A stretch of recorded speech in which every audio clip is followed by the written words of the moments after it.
মুসা আলাইহিস সালাম, সহিহ বুখারীর বর্ণনা, বনি ইসরাইলের লোকদের মাঝে ওয়াজ করতেছিলেন, এরকম নসিহত করছিলেন।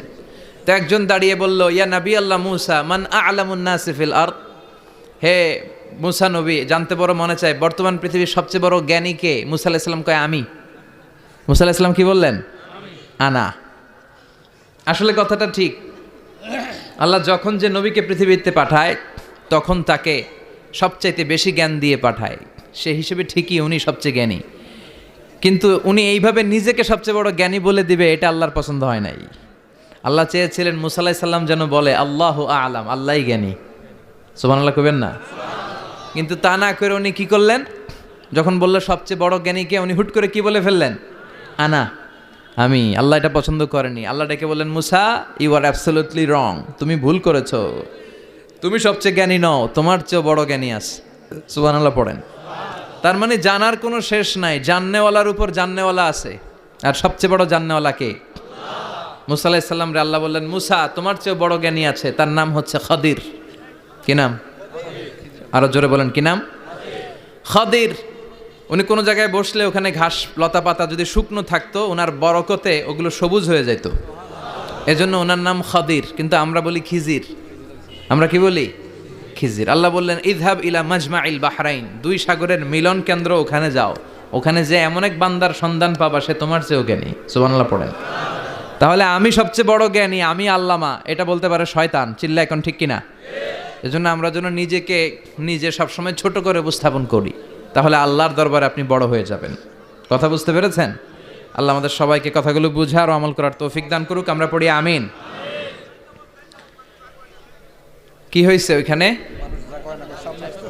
মানুষ জায়গা হয় না? আচ্ছা জি, ভলান্টিয়ার্স যারা আছেন তারা ওই যে কাপড়গুলো খুলে দেন। খুলেই তো দিছে, তারপরেও জায়গা হচ্ছে না, কি আর করবেন?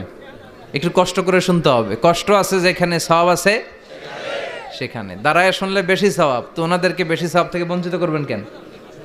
সওয়াব নেই ওনারা, আপনারা সওয়াব নেন, সওয়াব পাবেন ইনশাআল্লাহ। কষ্ট হচ্ছে না তো? এই মাহফিলে একবারে বসে যেতে হয়, টানা হিচড়া আমি করি না। টানা হিচড়া করলে এই ক্যামেরাওয়ালারা উল্টায় পড়বে, এই ক্যামেরাম্যানরা, তারপর একটা বিশৃঙ্খলা সৃষ্টি হবে। এজন্য টানা হিচড়ার দরকার নেই, যে যেখানে আছেন থাকেন। আবহাওয়াটা খুব সুন্দর আবহাওয়া, গরমও না ঠান্ডাও না। কি বলেন? আলহামদুলিল্লাহ পড়ি। কোনো আওয়াজ হবে না আশেপাশে, এই যে আপনি লাগবে না, থাকেন ওইভাবেই থাকেন, যে যেখানে আছি ওইভাবে থাকি, কোনো আওয়াজ হবে না। আমার সময় খুব কম, একটু পরেই আমাদের প্রধান মুফাসসির চলে আসবে। উনি আসার আগ পর্যন্ত কিছু কথা আমরা শোনার চেষ্টা করি, শিখার চেষ্টা করি। আমরা শিখতে এসেছি, শিখতেই হবে, আপনাকে পড়তেই হবে। কোরআনের প্রথম কথা হচ্ছে পড়ো, আর নিজের জীবন গড়ো। ঠিক কি না? পড়তেই হবে আপনাকে, না পড়ে উপায় নাই। যখন যে অবস্থায় থাকবেন পড়বেন। জীবনে আমার একটা কিছু মটো আছে, লক্ষ্য, এটাকে খেয়াল করে আমি চলি। বিষয়টা হচ্ছে এরকম যে আমি কখনো হারি না, আমি হয় জিতি নয় শিখি, এরকম একটা অ্যাটিটিউড রাখবেন যে শিখতে আমাকে হবেই, কিন্তু হেরে যাব না আমরা। চিল্লায় বলেন ঠিক কিনা? এবং শিখাটাই আপনাকে মুক্তি দিতে পারে। এজন্যই কোরআনের প্রথম কথা আল্লাহ শিখার ব্যাপারে উদ্বুদ্ধ করেছেন। আল্লাহ বলেছেন, ইকরা বিসমি রাব্বিকাল্লাযী খালাক, read in the name of your lord who has created, পড়ো তোমার প্রভুর নামে যিনি তোমায় শিখিয়েছেন। এজন্য পড়তে হবে, জানতে হবে। আসেন আমরা সরাসরি মহাবিশ্বয় মহাগ্রন্থ আল কোরআন থেকে শুনি। উদ্দেশ্য হচ্ছে যে আমরা নিজেদেরকে আলোকিত করব, উই এনলাইটেন আওয়ারসেলফ, ভিতরটাকে আলোকিত করব, আলোকিত মানুষ হব, সাদা মনের মানুষ হব, আল্লাহওয়ালা হব ইনশাল্লাহ। পড়েন। উদ্দেশ্য যদি ভালো হয়, সওয়াব কামিয়ে আপনি শেষ করতে পারবেন না। আর উদ্দেশ্যে যদি ভেজাল থাকে, কোনো লাভ নাই। হাবা মানসুরা, সব শেষ। এগুলারে উঠাইলে, মিজানের পাল্লায় উঠালে কোনো ধরনের ওজন হবে না। আজকের এই তাফসির মাহফিলে আমরা এসেছি শিখার জন্য, আর একজনকে খুশি করার জন্য। তিনি কে? আল্লাহ তুমি কবুল করো। আমি আপনাদের খেদমতে সূরাতু আদ-দুহা তেলাওয়াত করেছি। এই সূরাটা মুখস্থ আছে না অনেকের? কমন একটা সূরা, প্রায় আমরা সালাতে পড়ি, মক্তবেই তো এগুলো শিখে ফেলছি, ঠিক কি না? তো এই যে সূরাটা খুব বেশি পড়া হয়, খুব বেশি শোনা হয়, আসলে এই সূরায় আল্লাহ কি শিক্ষা কর্মসূচি আমাদেরকে দিলেন জানার দরকার আছে না নাই? আসেন আজকের এই চমৎকার রজনীতে আমরা সূরাতুদ দোহার আলোকে কিছু কথা শুনি। এটা কোরআনের 30তম পারায় অবস্থিত একটা সূরা। কততম পারা? এটা মাক্কি সূরা। একটু আওয়াজ করে বলবেন, কি সূরা? মাক্কি সূরা। এই সূরার আয়াত সংখ্যা 11টি। কয়টি? 11টি। এটা কোরআনের একটা মোটিভেশনাল সূরা। কি সূরা? মোটিভেশনাল। আমরা প্রায় এই শব্দটা শুনি না, মোটিভেশন, মোটিভেশন। এটা কোরআনের মোটিভেশনাল সূরা, অনুপ্রেরণাদায়ক। এই দুইটা সূরা অনুপ্রেরণাদায়ক। ফাইন্নামা আল উসরি ইউসরা, আল্লাহ বলেছেন ফাইন্নামা আল উসরি ইউসরা, কষ্টের পরেই আছে সুখ, কষ্টের পরেই আছে সুখ। আমাদের জীবনে সুখ বেশি, কষ্ট কম।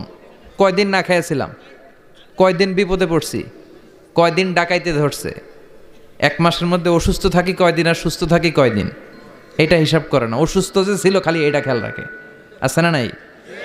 তার মানে ইন্নামা আল উসরি ইউসরা, দুঃখের পরে আছে সুখ, মোটিভেশন।